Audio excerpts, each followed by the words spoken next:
New ingredient may keep bugs at bay. A new type of bug spray may hit the market in the next few years. It could happen before 2022. The Environmental Protection Agency recently approved a new ingredient for use in these products. Called nootkatone, this ingredient, which smells like grapefruit, is hoped to safely kill and drive away mosquitoes and ticks.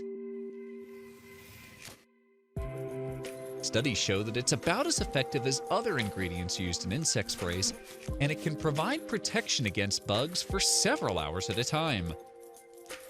Nootkatone is found naturally in Alaska yellow cedar trees, as well as in grapefruit skin, and has long been used in perfumes.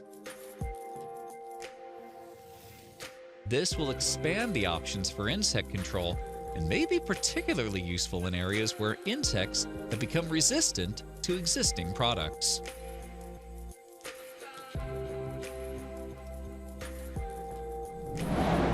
This channel is made to help you know your body better. Don't forget to subscribe and turn on notifications so you won't miss any videos in the future about your body.